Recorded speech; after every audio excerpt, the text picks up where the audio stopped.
수확량 조사는 피해 사실 확인 조사 시 수확량 조사가 필요하다고 판단된 농지에 대해 실시하는 조사로 수확량 조사 후 조사 방법은 수량 요소 조사, 표본 조사, 전수 조사가 있으며 현장 상황에 따라 조사 방법을 선택할 수 있습니다. 수량용 조사 후 다음 항목에 실시하는데 보상하는 제 여부를 심사를 합니다. 그리고 경작불능 보험금 대상 여부를 확인합니다. 그리고 면적을 확인합니다. 그리고 수확불능 대상 여부를 확인합니다. 그리고 이제 조사 방법을 결정을 합니다. 여기에는 이제 수량요소 조사, 표본 조사, 전수 조사가 있습니다. 그러면은 벼 수확량 조사, 표본 조사에 대해서 알아보겠습니다. 벼 수확량 조사와 표본 조사의 순서로서는 표본 구간수를 선정하고 실제 경작 면적 및 번지수를 확인합니다. 그리고 표본 구간을 선정 후 벼 내포기를 뱁니다. 내포기 길이를 물론 재야겠죠. 그리고 표본 구간 면적 및 중량을 조사합니다. 여기에는 홀태, 표본 중량을 위한 저울하고 수분 측정을 위한 수분 측정기가 필요합니다. 그리고 현지 조사서를 작성하고 계약자의 서명을 받습니다. 벼는 이제 종합위험 방식 수확 감소 보장입니다. 즉 종합위험이기 때문에 자연재해 조수의 화재를 보장하고 병충해는 특약 가입에 따라 결정합니다. 그리고 수확량이 감소했을 때 보장하는 보험입니다. 우리가 이제 표본 조사에 필요한 거는 이제 홀대하고 비닐백, 낫, 곡물 수분 측정기, 줄자, 저울 등이 필요하겠습니다. 벼를 먼저 보겠습니다. 벼의 성장 과정을 보겠습니다. 벼의 성장과는 이항기, 분홀기, 유수 형성기, 출수기, 그 다음에 등숙기, 수확기가 있습니다. 여기 모든 과정이 이제 손해평가 대상이 됩니다. 그럼 먼저 이제 우리가 이제 수확기에 이제 벼를 수확 시점에 맞춰가지고 이제 표본 조사를 하게 되는데 그거에 대해서 알아보겠습니다. 벼는 이제 영양 생장기하고 생식 생장기가 있습니다. 영양 생장기는 싹이 틀 때하고 모내기하고 새끼 칠 때입니다. 그리고 생식 생장기는 열매가 열리는 거죠. 마디 사이에 자랄 때 출수기 여물 때가 되겠습니다. 표본조사 손해평가 방법에 대해서 알아보겠습니다. 먼저 표본 구간수를 선정합니다. 조사 대상 면적에 따라서 적정 표본 구간수 이상의 표본 구간수를 선정을 합니다. 물론 이제 가입 면적과 실제 경작 면적 10% 차이가 날 경우에는 실제 경작 면적을 기준으로 해서 표본 구간수를 선정을 합니다. 그래서 조사 대상 면적에 따라 가지고 표본 구간을 선정을 합니다. 그리고 두 번째는 표본 구간을 선정을 합니다. 선정한 표본 구간수를 바탕으로 해서 재배 방법, 품종 등을 감안해서 조사 대상 면적에 따라 동일한 간격으로 골고루 배치할 수 있도록 표본 구간을 선정을 합니다. 그리고 세 번째는 표본 구간 면적 및 수량을 조사합니다. 표본 구간 면적은 이제 표본 구간마다 내포 길이와 포기당 간격을 조사를 합니다. 그래서 여기서 이제 줄자를 사용하죠. 보면은 이제 표본 구간 면적이 나올 겁니다. 그리고 이제 내포기를 배워와서 이제 그 중량을 잽니다. 물론 불순물을 제거를 하죠. 그래서 저울에 표본 중량을 조사를 합니다. 그리고 이제 그 함수를 조사합니다. 수확한 작물에 대해서 함수를 측정을 3 이상 실시해서 평균값을 설정을 해서 이제 함수를 조사하게 됩니다. 그리고 만약에 이제 병충해가 있다고 그러면은 병충해 단독 사고 여부를 확인합니다. 농주 피해가 자연재해 조수의 화재와는 상관없이 보상하는 병충해나 발생한 병충해 단독 사고를 확인합니다. 이때 병충해 단독 사고 시 발생의 경우에는 가장 주된 병충해를 조사하고 최고 70%까지 보장을 해줍니다. 표본 구간을 수확을 합니다. 표본 구간에 내포기를 이제 배워와서 이제 일례 조사에 평균하는데 보통 이제 내포 간격이 55에서 80cm 정도 되는데 포기당 간격을 조사하고 내포기를 배워합니다. 보통 이제 줄 간격은 30cm로 거의 일정한 것으로 볼 수 있습니다. 그리고 배워온 이제 벼의 표본 중량을 조사합니다. 그래서 홀대를 이용해서 불순물을 제거한 다음에 이제 그 중량을 잽니다. 그리고 이제 수분을 측정을 하죠. 이제 보장하는 그 보장 방식이 종합위험 방식 수확 감소 보장입니다. 벼는 그렇기 때문에 보상하는 재해는 자연재해 조수의 화재가 되겠습니다. 그리고 병충해 특약에 가입한 경우에 보상하는 병충해로는 흰잎 마른병, 벼멸구, 도열병, 줄무늬 마른병, 가시무늬병, 먹요린재, 세균성별 알 아른병이 되겠습니다. 그리고 이제 수확감소 보장이기 때문에 그 보상하는 재해로 피해율이 자기 부담 비율을 초과를 해야 보험금이 지급하겠죠. 보험금은 이제 보험 가입 금액에다가 피해율에서 자기 부담비를 빼서 이제 지불하게 되겠습니다. 피해율은 이제 평년 수확량에서 수확량을 빼고 미보상 감수량을 이제 전부 계산해서 평년 수확량으로 나눠주면 되겠습니다. 그러면 이제 병충해가 있는 경우에 이제 병충해를 우리가 알아야 되는데 보상하는 병충해 증상에 대해서 알아보면 7가지가 되죠. 첫 번째는 흰잎 마른병입니다. 이제 보통 출수기 전에 나타난 상습 발생지에 이제 초기에 발생하며 드물게는 묘판에서도 발생을 합니다. 병의 이제 징후로는 주로 엽심 및 엽초에 나타나며 때에 따라서 볕 아래에서도 발생을 합니다. 병관은 수일이 경과 후 황색으로 변하고 선단부터 하얗게 건조함이 급속히 입이 말라 죽게 됩니다. 쉽게 말해서 흰잎 마른병입니다. 입이 이제 말라 죽는 거죠. 흰잎 마른병에 대한 피해 사진을 보고 계십니다. 이제 말라 죽는 게, 잎사귀 말라 죽는 게 훤히 보이고 있습니다. 두 번째는 줄무늬 마른병입니다. 줄무늬 마른병은 종자 접촉 토양의 접촉 전염은 하지 않고 매개체인 에멜구에서 전염되는 바이러스병입니다. 전형적인 병의 징후로는 넓은 황색줄 무늬 혹은 황화 증상이 나타나고 입이 도장하면서 입이 넘어지면서 뒤틀리거나 아래로 처집니다. 일단 병에 걸리면은 분홀경도 적어지고 출수되지 않으면 출수여도 기형 이상을 형성하거나 불안전 출수가 많아진다. 수확에 확 준다는 거죠. 줄무늬 마른병의 이제 피해 사진을 보고 계십니다. 이제 우측에 보면 이제 황색으로 변하고 있죠. 그 다음에 이제 깨씨 무늬병입니다. 입에서 초기 병반은 암갈색 타원형 괴사부 주위에 황색의 어떤 그 중독부를 가지고 시간 지나면 원형의 대형 병반으로 윤문이 생깁니다. 줄기에는 흑갈색 미세 무늬가 발생하고 이제 이 확대하여 합쳐지면 줄기 전체가 단갑색으로 변합니다. 이삭 줄기에는 이제 깨씨처럼 이렇게 변한다는 거죠. 그래서 이제 회백색 붕괴부를 형성하는데 이제 그 사진을 보겠습니다. 백깨씨 무늬병의 이제 피해 사진을 보면은 맨 우측에 보시면은 이제 잎사귀라든지 입에 열매 등의 이제 그 깨씨 무늬병, 깨씨처럼 이렇게 형성된다는 거죠. 그리고 도열병을 보겠습니다. 도열병 경우는 진균의 입종으로 잔향균에 속하며 종자나 병든 잔재물에서 겨울을 지나 제1차 전염이 되고 제2차 전염은 병반상에 형성된 분생 포자가 바람이 나게 공기에 전염하는 겁니다.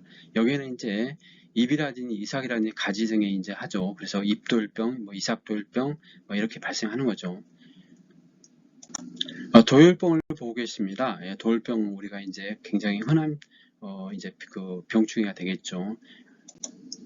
그 다음에 세균성 별알 마른병입니다. 주로 별알에 발생하나 엽초에도 병증이 보입니다. 별알은 기부부터 황백색으로 변색 및 확대되어 전세가 변색됩니다. 그래서 포장에서 일찍 감염 이삭은 전체가 이제 얇은 분홍색을 띠며 고개를 숙이지 못하고 꼿꼿이 서 있으며 별알은 배후 발육이 정지되며 축정이가 됩니다. 축정이가 되는 게 이제 특징이죠. 그래서 세균성 별 아름병에 대해서 이제 피해 사진을 보고 계십니다. 벼멸구입니다. 벼멸구는 이제 충이죠, 벌레입니다. 그래서 성충이 중부로부터 흐리거나 이제 비 오는 날에 저기압대 기류를 타고 날아와 발생하고 이렇게 하고 있습니다. 그래서 이것도 이제 병충해이기 때문에 이제 약제로 이제 방지를 해야겠죠. 그래서 벼멸구 사진을 보고 계십니다. 이제 마지막으로 먹노린자입니다. 비가 적은 해에 발생이 많고 낮에는 벼 포기 속 아랫부분에 모여 대부분 머리를 아래로 향하고 있다가 외부에서 자극이 있으면 물속으로 잠수합니다. 그래서 이제 이 벽놀이절도 이제 우리가 그 특징을 보고 계시면은 충입니다. 그래서 먹놀이에 대한 피해 사진을 보고 계십니다. 그럼 이제 그 우리가 병충해를 봤는데 다음은 이제 평년 수확량을 보겠습니다. 평년 수확량은 이제 5년 평균입니다. 그렇기 때문에 평년 수확량을 가지고 우리가 보험의 어떤 피해를 계산하죠. 그래서 벼품목 평년 수확량은 A 플러스 B 곱하기 D 마이너스 A 곱하기 이제 1 마이너스 5분의 Y 곱하기 D분의 C입니다. 이거는 참고로 한번 보시기 바랍니다. 이제 가입 수확량이 있습니다. 보험에 가입한 수확량으로 보면은 평년 수확량에서 50에서 100% 사이에 계약자가 결정을 합니다. 이게 가입 수확량이 되겠습니다. 그리고 평년 수확량은 아까 얘기했던 것처럼 최근 5년 이내 보험가입 실적 수확량 자료와 미가입 연수에 대한 표준 수확량을 가중 평균하여 산출한 해당 용지에 기대되는 수확량입니다. 이거는 실제 수확량이 아니고 이제 기대되는 수확량이라는 걸 우리가 알아야 할 것 같습니다. 그리고 보험가입 금액 결정 및 보험사고 발생 시 감수량 산정을 위한 기준으로 활용됩니다. 굉장히 중요하죠. 그리고 보험가입 금액은 가입 수확량의 표준 가격을 곱하여 산정한 금액입니다. 벼 종합이와 수확 감소 보장을 이제 보겠습니다. 조사 시기는 이제 수확이 가능한 시기죠. PA를 보겠습니다. PA는 평년 수확량에서 수확량을 빼고 미보상 감수량을 평년 수확량을 나눠줍니다. 그리고 우리가 이제 그 수확량은 이제 표본구간 단위 면적당 유효 중량의 조사 대상 면적을 곱해서 그리고 단위 면적 평년 수확량에 타작물이라든지 미보상 면적이 기수학이 있다고 그러면 그 면적에다가 단위 면적 평년 수확을 곱해준 다음에 이제 그 표본구간 단위 면적 유효 중량 곱하기 조사 대상 면적을 두 개를 이제 보태주면 되겠습니다. 미보상 감수량은 평년 수확량에서 수확량을 빼서 미보상 비율을 곱해주면 되겠습니다. 그러면 이제 한번 그 참고로 문제를 보겠습니다. 어떤 이제 농지가 있는데 이런 어떤 식이 있습니다. 그래서 가입 수확량이 2200kg고 평년 수확량이 2200kg입니다. 그리고 고사가 200, 타작물이 300, 기수학이 100입니다. 그리고 보험가입금은 400만원이죠. 자기부담이 20%고 매벼입니다. 그래서 해봤더니 표본구간 작물 중량 합계가 250g이고 표본구간 수가 3개입니다. 그리고 내폭의 길이가 70cm입니다. 그리고 함수율을 3회 했더니 18%가 이렇게 나왔습니다. 손해평가사 해보더니 이게 나왔다는 거죠. 그래서 이거를 수확량을 조사를 해보면은 표본구간 유효 중량은 표본 구간에 이제 그 표본 합계가 작물 중에 합계가 250g이기 때문에 0.25kg 곱하기 0.93 이제 불순물을 제거한 거죠. 그래서 7%를 빼주면 0.93을 곱해줍니다. 그리고 마이너스 이제 1-0.18에 이제 1-0.15를 하게 됩니다. 매별가 이제 함수율이 0.15이기 때문에 0.15죠. 그래서 해보니까 0.2429kg가 이제 표본구간 유효 중량입니다. 그리고 면적 합계가 0.63인데 이거를 제곱미터당 표본구간 유효 중량으로 이렇게 해주면은 이제 그 제곱미터당 표본구간 유효 중량이 0.3560kg 제곱미터당 이렇게 나오게 됩니다. 그러면 수확량은 이제 그 계산을 해보면은 조사 대상 면적이 이제 1400이기 때문에 이거를 계산해 보면은 938kg가 나옵니다. 미보상 감수량은 126kg죠. 이렇게 해보면은 PA율은 0.5164가 되겠습니다. 그래서 보험료는 400만원 곱하기 PA율이 0.5164 마이너스 자기부담 0.2 하면은 126만 5,600원이 되겠습니다. 우리가 이제 그 가면은 이제 표본 조사를 하면은 이제 그 농지의 어떤 번지수라든지 표본 구간수를 선정해서 별을 이제 표본 구간의 내포기를 잘라내서 그 홀대를 이용해서 탈곡을 합니다. 그래서 중량을 측정을 하고 함수를 측정을 합니다. 우리가 이제 그 표본 조사는 알곡이 염으로 수확이 가능한 시기에 표본 조사를 하게 되겠습니다. 표본 구간 내포기 수확하는 길이 측정 이게 나왔습니다. 그래서 내포기의 길이를 재고 그 다음에 이제 조사 대상 면적과 표본 구간을 가지고 이제 표본 구간 수를 선정을 하죠. 그리고 표본 구간 수와 수확 탈곡을 하고 중량을 측정하고 수분을 측정합니다. 그리고 나서 이제 그 원장에 PSR 확인 조사 현지 조사서가 있고 그 다음에 이제 수확량 조사, 표본 조사, 이제 현지 조사가 있습니다. 여기에 이제 기재를 하게 됩니다. 그리고 사인을 받게 되죠. 계약자 사인을 받게 됩니다. 우리가 이제 참고로 볼 거는 수확량은 표본구간 단위 면적 유효 중량의 조사 대상 면적을 곱해서 그리고 단위 면적당 평년 수확량에 타작물 미보상 기수학이 있다고 그러면 곱해서 그거를 보탠 게 수확량이 되겠습니다. 수확량 조사 현지 조사서를 보겠습니다. 여기에 이제 표본 조사의 길이라든지 줄 간격을 기재를 하고 그 다음에 표본 구간별 중량을 기재를 합니다. 중량을 기재하고 함수를 세 번 측정을 해 함수를 측정해서 평균을 이제 기재를 하죠. 그리고 이제 그 특이사항이 있으면 특이사항을 기재하게 됩니다.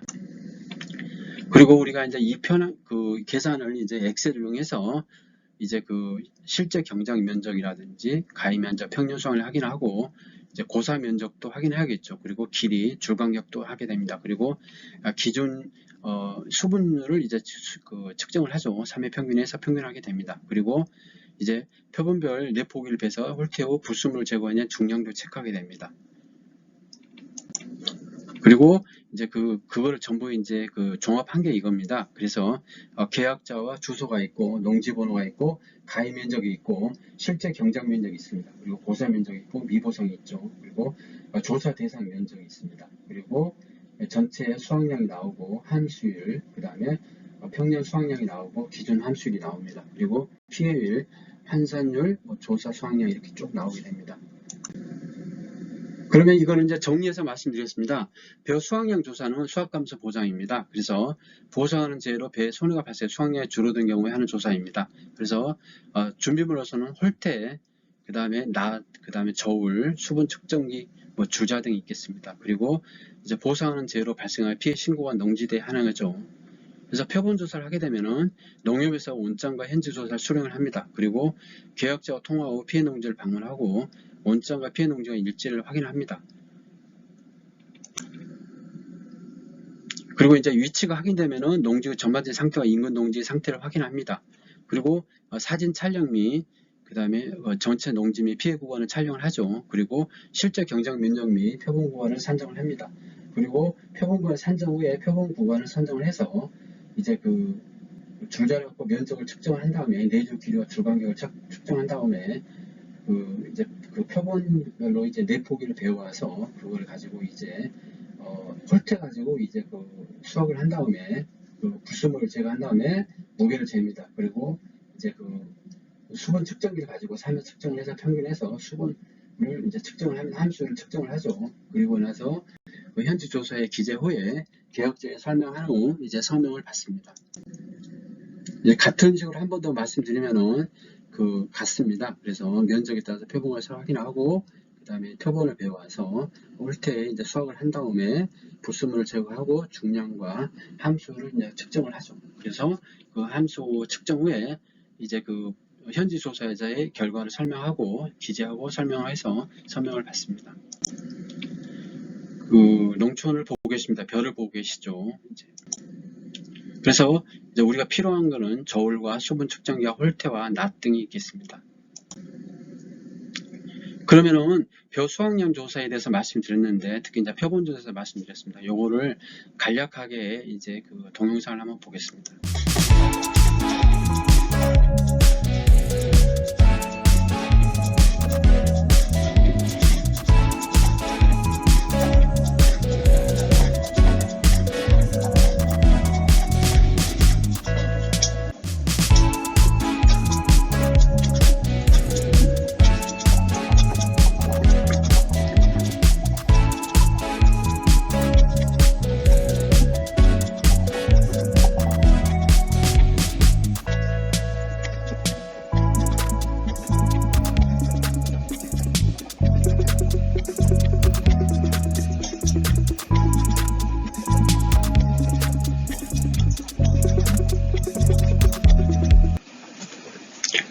수확량 조사는 피해 사실 확인 조사 시 수확량 조사가 필요하다고 판단된 용지에 대해 실시하는 조사로 수확량 조사의 방법은 수확량 조사, 표본 조사, 전수 조사가 있으며 이제 현장 상황에 따라 조사 방법을 선택할 수 있는데 지금까지 이제 표본 조사에 대해서 말씀드렸습니다.